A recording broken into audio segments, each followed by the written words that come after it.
lucky enough to be in Bruce's poetry writing class. Drove up every Thursday from Ithaca, and afterwards I had dinner at the main dining hall, like I'm sure you guys do, with very good friends. Those really were the days. But to the present, I'll be reading from two sections of my second novel. It's about half an hour altogether. So it's a book called Love, Love. It's a family story that features siblings, Kevin and Judy Lee.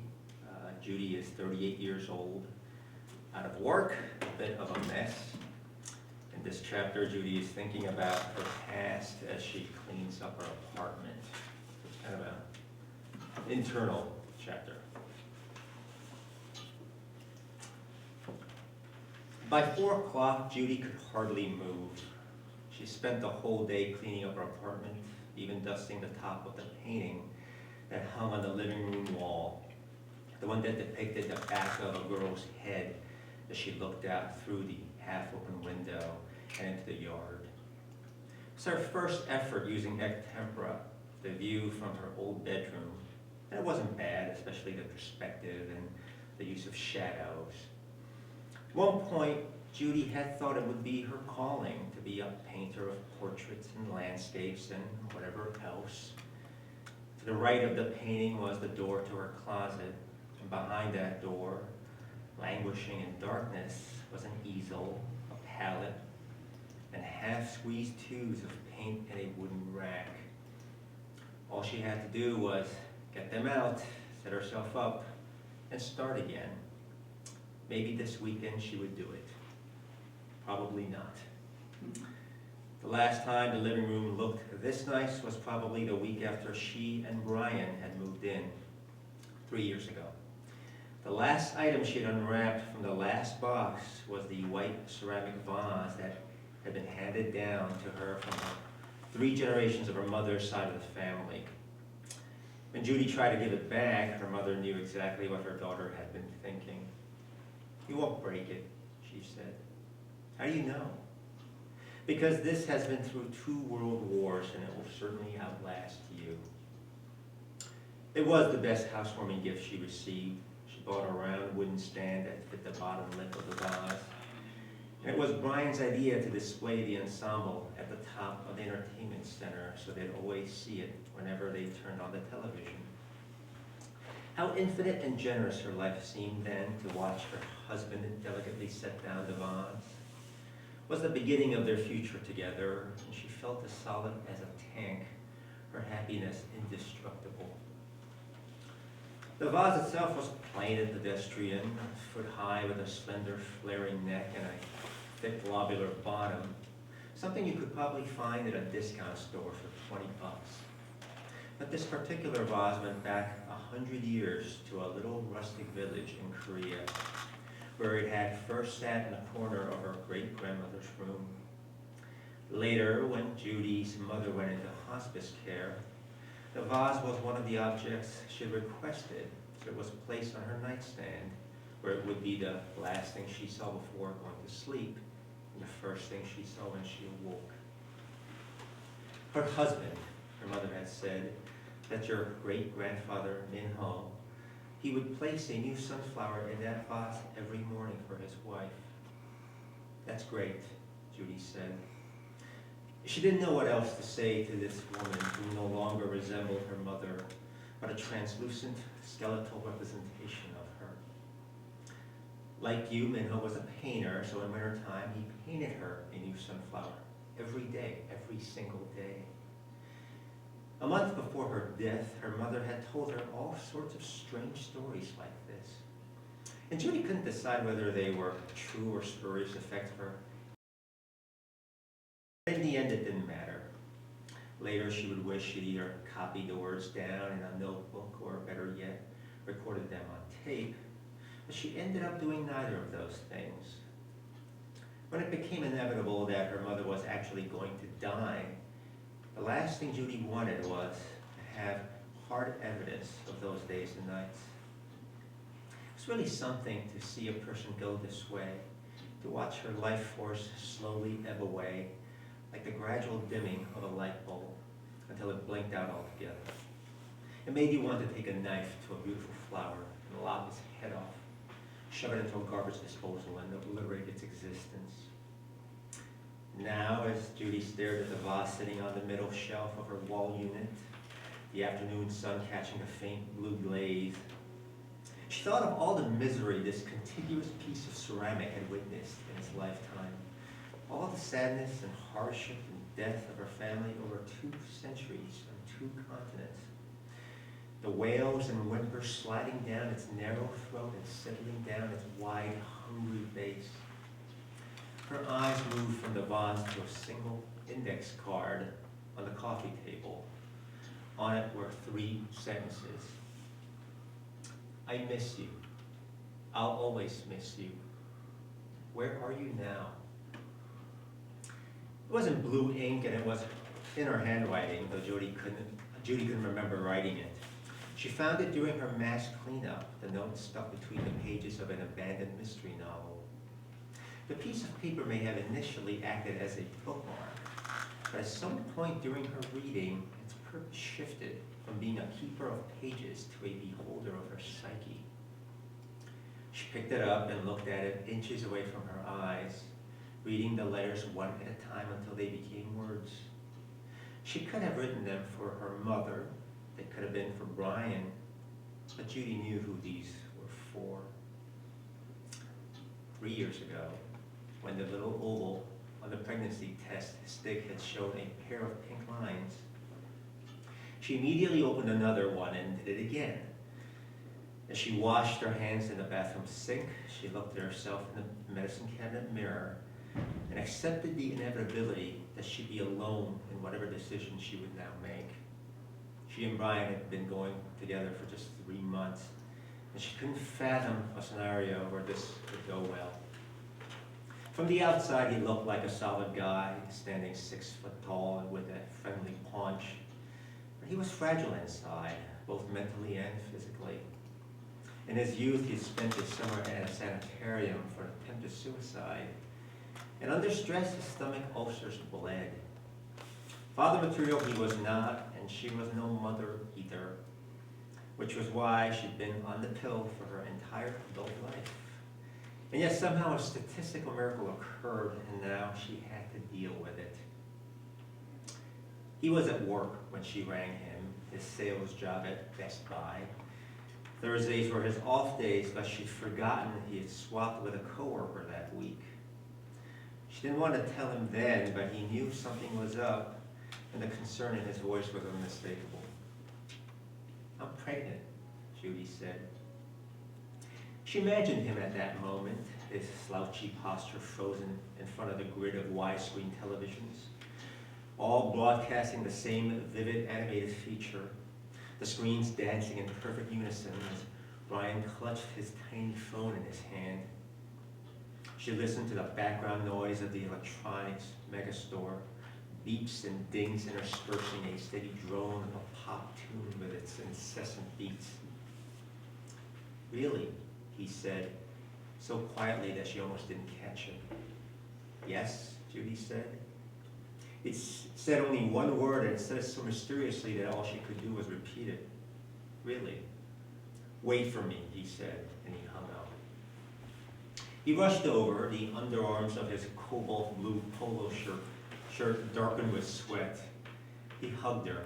He cried.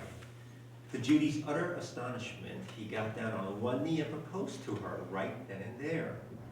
He produced a gold ring passed down from his grandmother, tiny diamonds encrusted in the shape of a heart. You know, this wasn't supposed to happen, right? Judy said. It was an accident. He closed his eyes and lowered his head as if in prayer. He was balding early, the crown of his curly brown hair thin to a delicate fuzz. I know, he said, but an accident can also be a blessing, don't you think? She didn't know what to think, and even worse, what to feel. A bead of sweat rolled down from one armpit, chilling her. That was a bad sign, wasn't it? But then here was Brian, her Brian, staring up at her with such unguarded earnestness. That was a good sign, right? She got down on the floor and kissed him. Judy knew she could count on her mother's and her brother's support, and she steeled herself for her father's disapproval. But even here, the worst of it was a backhanded compliment. "Good," he said. "Maybe make you grow up." For the first time, Judy felt as if there was a plan to her life, and the plan was a new place, a husband, and a child, in that order. She and Brian moved out of their studio apartments into a 2-bedroom in Asbury Park. Judy stopped drinking and smoking, and instead of feeling restricted, she felt clarified. Brian's gourd-shaped bomb disappeared, and out came a pair of running shoes from the closet.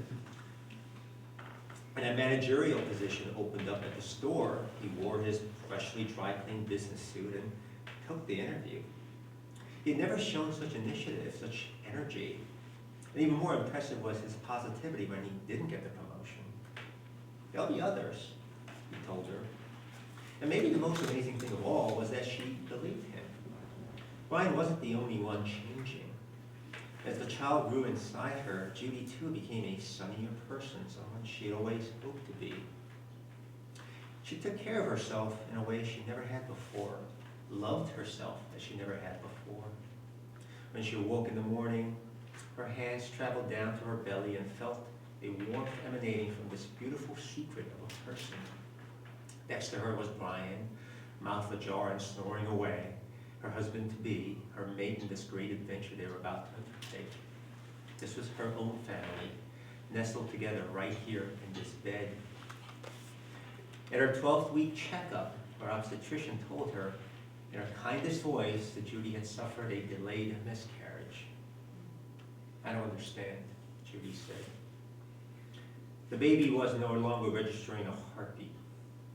It was dead, and it was still inside her. There was a scene, one that Judy would not be proud of later, calling the doctor a liar, screaming it, a nurse hurrying in to calm her down. Brian was there 15 minutes later. Tests showed the baby had been dead for a week, possibly longer. The doctor assured her that death almost occurred without the mother's knowledge, but Judy knew she had failed. Any mother worth her salt would have sensed that she was carrying a corpse. The doctor offered 2 choices, a surgical procedure called dilation and curettage, or a pill. Swallowing a pill felt too simple, too easy, but Brian convinced her to take the misoprostol to dilate the cervix and force evacuate the embryo. It was a white tablet like any other, oblong in shape, innocent in the palm of her hand. The doctor drew a glass of water and left the room, and that was just Judy and Brian. She lay down on the table sideways, and her tears flowed from her eyes down to the stiff white paper beneath. On the wall was a poster flowcharting the stages of pregnancy, and she ping-ponged between fury and longing as she stared at the final illustration of the mother cradling her baby. "We'll just try again," Brian said, holding her hands. Then he put on his best fake smile, and she loved him for it. "We'll try again and again and again." A month later, they were married in a small ceremony by the Jersey Shore with a few friends and immediate family. Everyone seemed happy, or at least pretended to be, so Judy did likewise. She and Brian kept trying, but as her period appeared with clock-like regularity, Judy couldn't shake the feeling that the reason they were attempting to get pregnant again wasn't so much to have a child, but to recapture the romantic whirlwind of promises and possibilities. But they kept at it, and after half a year of striking out, they consulted with a doctor who deemed Brian's sperm plentiful and active, and put her on Clomid because 3 years shy of 40, Judy was past her peak. She didn't feel like an old woman, but apparently in the world of fertility, she was past her prime. Their final attempt at pregnancy involved a round of injectable hormone therapy that maxed out their credit cards, which they had to stop when Brian got fired from his job. "We'll just take a break while we get back on our feet, right?" Judy said, secretly relieved. "No, we can't give up now," Brian said, more determined than ever. But it turned out to be an empty threat. 3 times a week became once a week, and then a month passed where they didn't have sex at all. And then it didn't take long for Brian's running shoes to retreat to the closet and the bonk to take their place. Just when Judy thought their lives were stabilizing, her mother was diagnosed with cancer. Through days and nights of heartache and misery, Brian stood by her son. If he showed any signs of distress, she missed him. They buried her mother in April. When Brian decided to fly out to Seattle to visit his brother in May, Judy thought it was a good thing for him to reconnect as a sibling and recharge his batteries. He called the next evening to tell her he wasn't coming back. It's the coffee, right? Once you go black, you never go back, she joked. But he wasn't joking. I didn't plan this, he said, but here, away from you, I remember I can be happy. Please, Judy, can you just let me go? Let him go? What, has she kept him chained in a dungeon? Once the shock of his words wore off, Judy found herself getting furious. She shouted into the phone for him to act like an adult, to make some goddamn fucking sense. But she stopped when all she heard coming out of the telephone speaker was his crying. It was a terrible primal noise, an animal with a mortal wound. And she saw him for who he really was, someone more broken than herself. The razor scars on his wrist had almost faded away. They'd always be there. I just can't, he said. Don't make me, Judy, please. I just can't, not anymore. You asked me to marry you. You could have walked away when... Now it was her turn to cry. Judy sank into the couch and balled herself and held the phone so tight that she thought she might crush it. I waited as long as I could, he said. It wasn't good for me, but I stayed. Until my mother died, she said. It's the best I could do. Judy listened to the hum on the line, the faint mechanical buzz of the vast distance between them. Why did we try so hard? She asked. Brian's answer was heartbreakingly simple. I think we just wanted to be happy. He had begged her to let him go, so she finally did. She hung up the phone. A week later, his brother came and packed up Brian's clothes and CDs. The hall closet still contained a mountain of his stuff, things she should give away or throw away, but that would require her to open the door and sift through the most painful part of her life.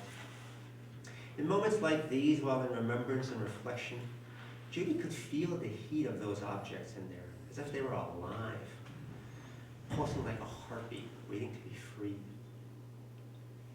Their marriage had been formed on the foundation of an accident. Was it any wonder it had failed so spectacularly?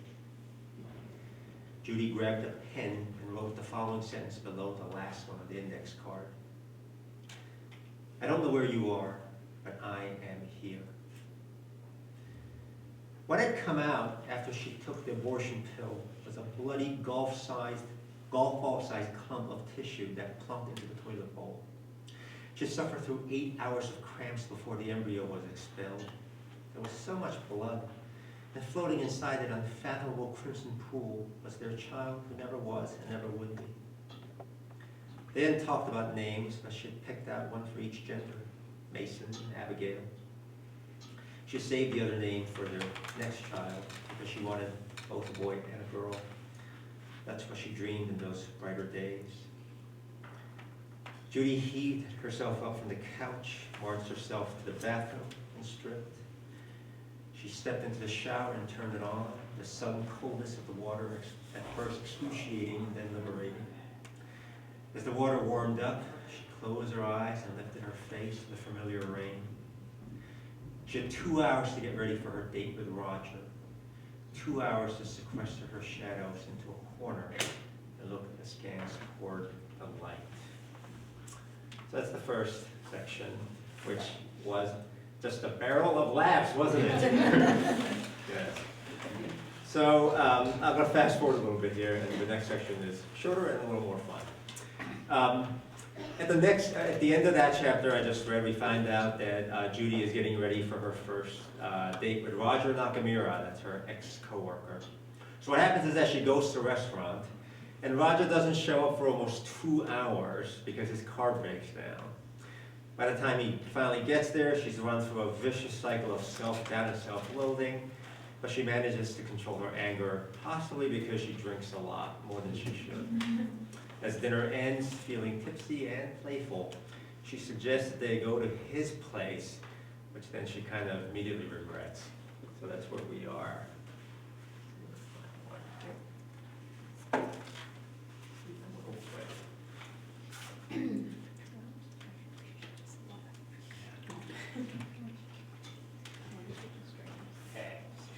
So they're out in the parking lot.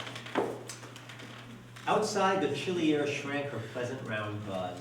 Roger opened the passenger door for her, and she sank into the leather seat. As she watched him make his way around the front of his car, she considered telling him to drive her home instead. In the restaurant, behind the Susie gauze of alcohol, the night had seemed full of passion. She had envisioned stripping for him, unbuttoning her blouse one white disc at a time as he watched, until he got so hot that he couldn't wait any longer and ripped away her clothes so he could ravage her beautiful body.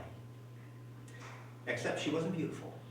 She had love handles, which jiggled like jello and felt like Play-Doh. The other day, she caught a flint of silver in her pubic hair. She plucked it out with tweezers, but if there was one, there had to be others. And as she grew older, she had become highly lactose intolerant. So if she didn't take her lactate pill, the cheese in the spinach lasagna she had for dinner would produce farts so foul she could hardly stand herself. Jesus, had she taken that pill? Her stomach rumbled, but then she remembered slipping the foil cover of the pill tablet in the pocket of her skirt, and when she patted it, she felt a tiny reassuring bulge. Halfway there, Roger said. Already, she should have told him that she changed her mind, that she wanted to return home the second he got in the car, but now it was too late. Maybe it was what she wanted after all, because wasn't this better than being alone, even if she hardly knew this man? He had a cat, that's all she knew. But Judy had to remind herself this was how relationships worked, that every friend or lover at some point had been a stranger. Still, this was too fast. She wasn't going to sleep with him. I'm not going to sleep with you tonight, she blurted out, and she couldn't believe how loud her voice was. Okay, Roger said. I hope you're not disappointed, Judy said. I'm not, and I am. Judy had been so preoccupied with her thoughts that she hadn't noticed what a nice car this was. It's an old BMW, but it didn't look old. In fact, it looked as if it had come directly from a showroom. The black dashboard of polished obsidian, the chrome spokes and the steering wheel gleaming like mirrors. He must have had the car detailed for their date. And Judy realized that Roger must have had his own dreams for this evening, dreams that were no doubt shattered with his car breaking down and her bitchy attitude. Cool car, she said. He told her about his BMW New Class Turbo. Only about 1,700 of them were made. This one was one of the first ones off the assembly line, circa 1968. He bought it from a guy who specialized in restoring old livers. So even though it looked authentic, almost nothing inside the car was original. It wasn't expensive, she said. And she wondered how someone who worked in customer service, one of those headset-wearing lobotomites who answer the phones, could afford a car like this. He shrugged. I'm still paying off the loan, but you only live once, right? Why this one? She asked. It's what my dad drove. I have good memories of it. You like your dad, she said. Roger nodded, chuckling. Most people do, don't they? They crested a hilly part of Route 287, white and yellow lines of the highway disappearing over the black horizon. Maybe not everyone, he said. Maybe not, she said. Growing up, she hardly saw her father's face, which was mostly hidden behind a newspaper.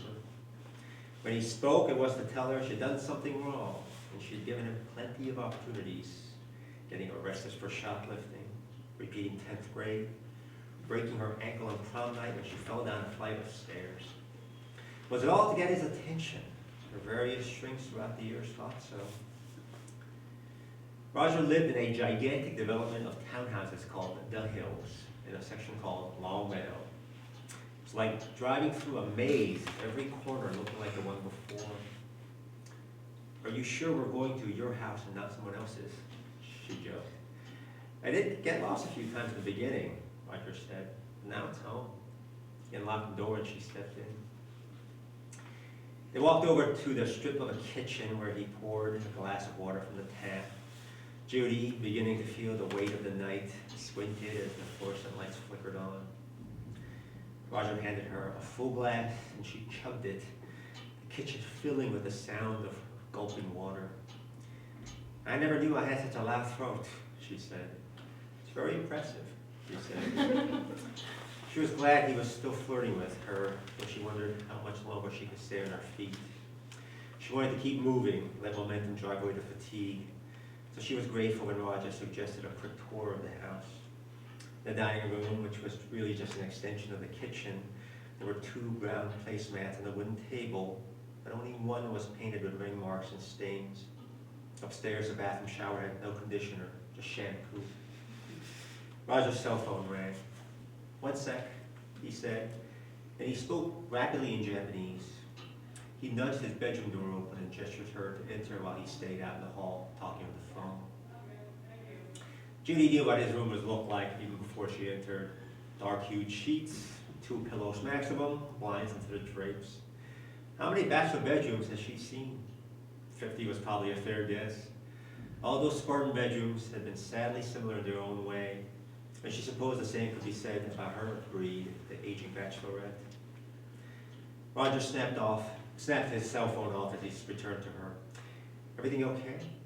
"Yes, just some business I have to take care of." "Must have been important to call this late." "It's morning in Japan," he said. "What?" The sound came from under the bed. "That's Momo," Roger said. "That doesn't sound like a cat. The Siamese don't meow, they sort of wail. Does it do it all night? Once we get quiet, we'll stop. He may even come out and say hello." "Then let's get quiet," she said. "Okay." She sat at the edge of the bed, and he sat down next to her. She took off her blouse, and he took off his shirt. She slipped out of her skirt, and he stepped out of his pants.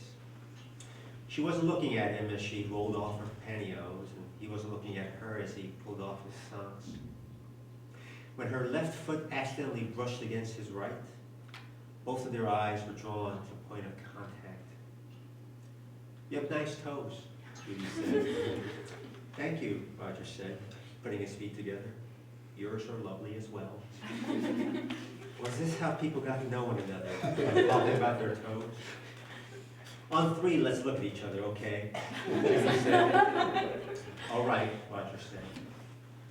They counted down together, and on 3, Judy stared into the face of an angry dragon, its white fangs outlined in black, the flames inside the pupils of its bulging eyes matching the larger fiery breath exploding from its screaming mouth. Talons out, claws fully extended, a tattoo of this creature that existed in fairy tales was perched on Roger's left shoulder. And when he turned around, Judy saw the entirety of the dragon's snake-like body uncoiling itself down to the small of his back. Thank you.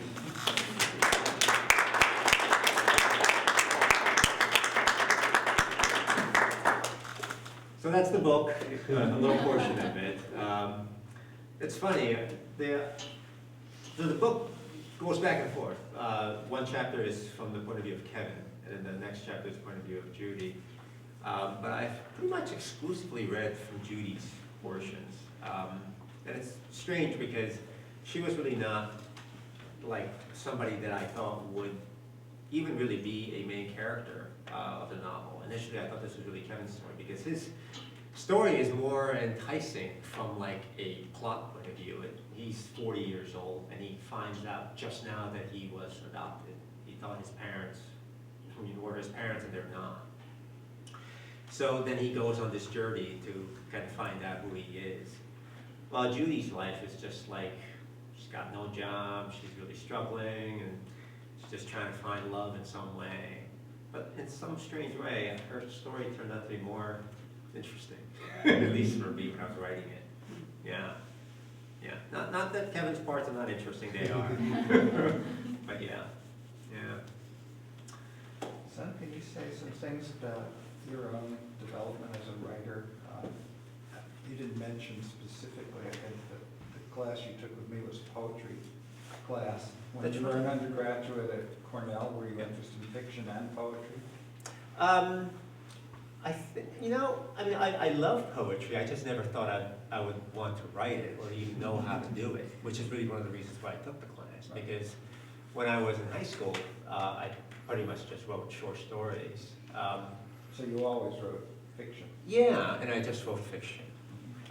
So just the prospect of writing poetry, it just scared me, just because you have such little amount of space. So like one word wrong and yet you can really screw up, in a book. All or nothing. Right, exactly. If I misspell something, nobody's gonna know. So when I was an undergrad, I still really thought I would ultimately write books, I guess. That was kind of the dream that I had. But certainly writing poetry, helped a great deal, just because I just got more careful with language, just because of the fact that it's so compressed. I think it was, it was just a great experience regardless. But as far as how it informed my fiction writing, I think more than anything, I still think back, when I can't, because there are times, even though I'm writing lots and lots of sentences, there are times when something just doesn't seem right for whatever reason. And it's usually like a sentence. And then eventually it becomes like a word that's not quite right. And then I kind of think back, to poetry, which is, it certainly helped me in that way.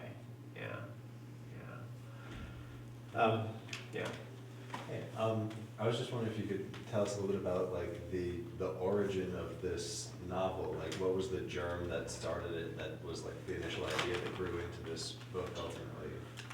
Yeah. Pretty much everything I've written, whether it be a short story or even a poem or a novel, starts with an image of some kind. It happened with my first novel, and it certainly happened with this one. The image that came to me with this novel was Kevin opening up a piece of paper that somebody gives him an envelope, and he opens up this piece of paper, but it's like it folds out 3 times, and it turns out to be a nude pictorial of his mother. So that's the image that I had, and I thought, what is this exactly? What's going on? And from that image came, oh, well, you know what? That's his mother, and he didn't know that that's his mother. And then just kind of work backwards and forward from that point to figure out the rest of the story. Yeah. Right. Kevin is an ex-tennis pro. He was on the professional tennis circuit, which probably explains why the cover looks like a tennis court. And that is purely because I love the game of tennis, and I wanted to find a way to write about it. So what better way than to put it into a work that I'm writing. And I'm also a very big fan of painting and art in general. So that's why Judy, his sister, was somebody who was interested in art. And as the book goes on, it becomes more and more part of the story. So it's just, it's all wish fulfillment of some sad kind. I think it all kind of works hard. You may not be able to answer it, but I was really curious when you said, it starts with that image, and you had to figure out what that meant. And it gets into that old question, are you discovering something in a sense that's already there? I mean, what's your sense when you're working on it and writing it, that somehow you're really discovering the whole story? I mean, almost like a platonic thing that's there beforehand. No, I mean, it's a really interesting creative issue. Do you, is it there in some way before? Right, it's a chicken or the egg, right? Yeah. With my first novel, I actually had the whole thing outlined. There's literally an outline that says like chapter 1, blah, chapter 2, chapter 3, and it goes all the way to chapter whatever it was. This one I didn't do that. This one I actually just went with that image And then I thought of where it would start, which basically is Kevin talking to the doctor telling him, you're not a genetic match with your dad, because he was trying to give one of his kidneys to him because his dad was sick. And it doesn't make any sense that he can be a match. So from that point on, it just kind of went one chapter at a time. I did do a very light amount of outlining, but just like one chapter ahead, that was it. And I just let the story go. It kind of scared me to work that way, because I'm not usually somebody who deals well with the unknown. You should see my Google Calendar. It's like, yeah, I'm very, very regimented, and I want to always know what's ahead. So this was tough to work this way. I didn't know if it would work, and it was kind of an experiment. But you know, what's his name? E.L. Doctorow, the great American writer. He had a quote that I always kind of think about, and certainly one that I listened to when I was writing this book. And paraphrasing, but he said, "Writing is like driving on a dark country road. All you need to do is just look at what you can see ahead of you, and eventually you'll get to where you need to go." And he definitely was right, at least with this book. So it surprised you? Absolutely, yeah. I mean, I had a general idea where it was going to go, but at the same time, not really. I mean, I knew, the only thing I knew was that because there's this parallel story going on. There's Kevin here, and then Judy, and going back and forth. I knew at the end the story was going to come together, and they both were going to be occupying the same space. So that's about the only thing that I didn't know, but didn't really realize where it was going to be. So Judy was there somewhere near the inception. Yes. Okay. Yeah, I just didn't think she was going to be that big of a part. She just kind of became a bigger part as the story went on. I thought she might have just been one of those objects that appears in the headlights of the car. Oh. But apparently swerve. Yeah, she was there. I knew that it was going to be a brother and sister story. I just thought it was going to be mainly Kevin's story, and Judy was just going to play the supporting part. But it turned out she actually played 50% of the book. And then really, in my mind, she's like the bigger part of the book. Yeah, which is just weird. Yeah. I'm very glad it happened. I also think it happened because she is a much more faulty character. And it's more interesting to write about like bad people, not bad people, or people just in trouble. Right? In general, it's easier actually, because there's more things are happening. There's more drama. There's more tension. Yeah.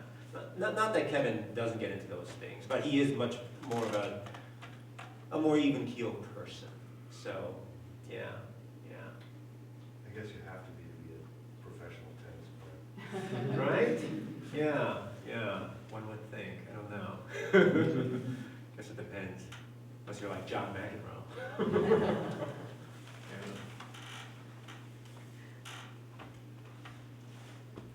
Yeah. Any other questions? If you guys were curious about my bio, so I went to Cornell, and I was there for 4 years, but I did attend the class here.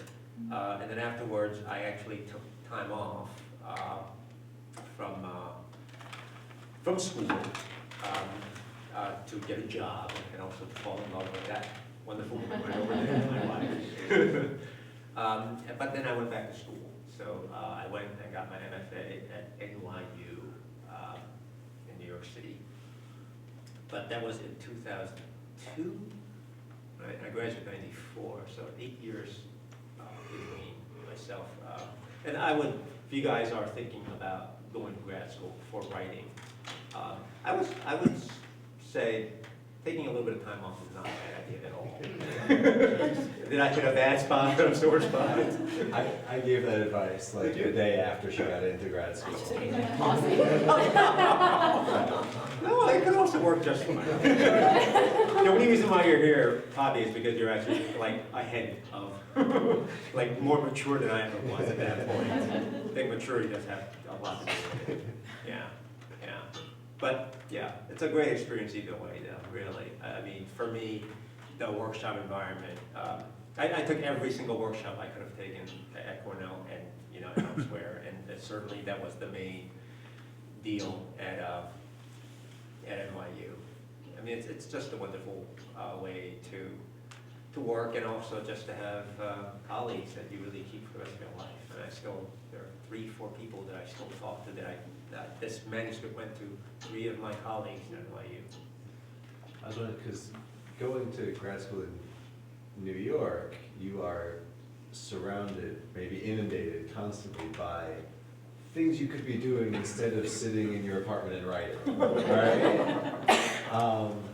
I was like, what was your experience with that as like a grad student in a creative program in Manhattan? Like, how did you discipline yourself in that way? Yeah, actually it was easier for me because I actually commuted. That'll do it. Yeah. Stay away from New York. Stay away from New York. Yeah, but I did love being there when I was there. I remember the most memorable was, we had one class fell on Halloween, and oh my God. You have not lived until you've been to Halloween in the East Village in New York. It was absolutely awesome. Yeah, crazy stuff. I guess I'm like kind of following your trajectory in terms of like going from Wells and then to the city, but like different schools. So like, I guess. But I was wondering, because your first book, Everything Asian, and and this book both feature Korean American characters, and I was wondering if you could like talk about how that identity has impacted your writing and your like experience in publishing and writing and all of that. Sure. Yeah, it's like, it's funny. I don't really consider myself like all that Korean. I mean, I am just who I am. I don't know what that really means, really. I like to eat good food and sleep, and watch interesting things on television. One thing when it comes to writing, though, I have to say, I almost always have some kind of a Korean character in there. And I think it's just a way for me to get into a story. And it's funny, I mean, sometimes they're not even the leading characters. They're just like some ancillary, very minor character. But I guess it has maybe more to do with the way I think of myself than I think. It is a way for me to get into and then make a story mine by having a character who is of the same origin. Now, my first novel was much more autobiographical, and it was very Korean. This, I would say, is more like the way I am now, where I think you actually could take these characters and turn them into whatever Latinos. Nothing would make that big of a difference. The culture really does not inform the novel. As far as Except for the dragon. I was going to say, that image is the one you ended with. It's very powerful. yeah, that's the crazy Japanese dragons. But as far as publishing experience is concerned, it's tough to say. I mean, you often hear that, like, I get emails from the Asian American Writers Workshop, and then often it says like 90% of the books that are reviewed by the New York Times Book Review are written by white male writers, and this is like, whatever. Have I personally felt that kind of like, and I don't know if you call it racism, I don't know what that really is. Not really. I can't really say that myself, but I don't really know what's going on behind closed doors. Who knows? Are they really literally saying like, we already have a book by a Korean guy for this year, let's not, let's let somebody else make this. Who knows? It is a business, whether we like it or not. Somebody has to buy these things, whether we like it or not. So I think just the culture and the business itself kind of dictate how things go. So I don't know if that's, I think that might be a terrible answer to your question. or maybe just a mixed bag. Yeah. I must say, like, I think my nonfiction actually has been more informed by my culture. I've gotten half a dozen pieces in the New York Times, essays, all of them. And except for one, I think, yeah, they've all been about my heritage. So, I don't know if that means anything. Maybe it just means this is what the Times likes to see. I don't really know. But that's about the only time I think where maybe it actually might have benefited me for being different. I don't know. Yeah, this is all just conjecture. As a side note, one of them was a modern love essay, right? Yeah.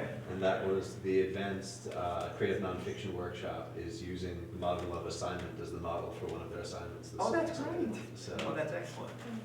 Terrible things that remind me of class and work. do your job, Michelle. Get to work. Yeah. Yeah. So. Well, Yeah. That's great. While we're talking a little bit about Wells, I wanted to add a little history note. When did you come back for Everything Asian? Do you remember? 2004 or 5? No, like 2009 or 10 When years. was the book published? I thought? 2009. All right. Yeah, right, 7 years ago, yeah, 2009. When Sun came back, I was able to tell the audience then that when he came to that poetry writing workshop from Cornell in fall of 92, I think, from Yeah. Cornell, he was one of the first male students to come to campus. And I had a very strong class, what do you think, about 8 or 9 Yeah. students. And of course, Wells was a women's college. And people in that class felt really strongly that they did not want a male student. And they let me know that. And he was going to be coming anyway. And I said, well, listen, first of all, give him a chance. And the arguments before Sun came were that they wouldn't be able to write freely in a class with a male student, that, they just would feel invaded. And I said, he's going to come, please be welcoming. And as soon as he came and people met him and he started to work with the class, he was everybody's favorite classmate. And I felt really good about it, and I didn't want him to know that, and I think I only told him when he came back as a visiting writer. But, and you said you're still in touch with some of the students. Oh, absolutely. Yeah. Yeah. So it was a really, really good experience. It was Totally. pre-co-ed 12 years before Yeah. in a very small way. That's right. Yeah. Yeah, I absolutely adored it. I mean, it was also just nice to, just get away from Cornell, But you were saying that, like, your advisor and people there didn't know why you Yes, wanted. they wanted to know why I was doing it. But actually, I had a pretty good a reason. There was no intro poetry writing class at Cornell. There was just creative writing, which was both or That's whatever what I forms. remember you saying that. So the only way you could take a poetry-only class was to take the upper level one. That's what I told them. I still had their signatures from both Phyllis Janowitz and Ken McLean. Ken McLean just laughed and he's like, yeah. Son wrote me an email recently and said he still had the course catalog and little notes that he took about, what the class would be. Very nice, and it's very nice that you come for the second novel. Yes. Yes. You briefly mentioned like the business of getting into writing. Like what path did you take? Did you go straight to a publisher? Did you go through an agent? How did you get your works published? Yeah, for novels, you pretty much have to go through an agent. There's really no other way. I mean, I think Amazon actually has done a little bit of where you could submit and they have kind of like an American Idol kind of playoff, and you get picked that way and you can get published that way. But traditional publishing still kind of works that way, very traditionally, through an agent. Good news is, there's plenty of agents, lots of them. Bad news, there's a lot of them, and they can write you a lot of rejections. But eventually you'll find somebody. Now, you know, you just have to have faith and just do it. And it's just no different than anything else. You just kind of keep knocking on doors, write a little query letter about your book, who you are, send it off, and just, I guess, email nowadays. Yeah. And then once the agent takes it, then the process just starts anew. Then the agent will work with you to get the book in whatever shape he or she wants. The agent will submit the book to the publisher. They'll get rejected, rejected, and rejected. It's like the same process all over again. And eventually you just hope that somebody will buy it. Yeah. A thing to remember is that at every stage in that rejection process, the initial screener is someone with like a fresh BA who has no idea what they're doing, who is making the decision, like, or an intern. I was one of those people once upon a time at St. Martin's Press. Michelle's one of those people right now.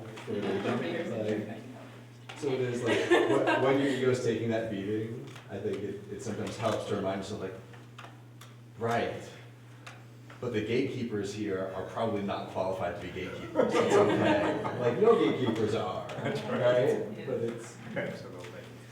Same thing happens with poetry. I once got a rejection from, there was a first reader at some point at a very big magazine, and my rejection came on lined paper in handwriting. It looked like about 7th grade handwriting, and it said, "Keep writing." I was so angry. I knew that I was going to stop writing because someone in 7th grade. Oh, my God. So are we saying pander to the fresh out of college reader if you're trying to get published? Yeah, just have sex in the first 3 pages. Game of Thrones it. All right. I might have something there. Scary as it may be.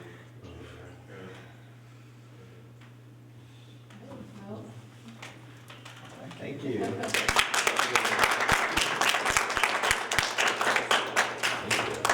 Yeah, nice.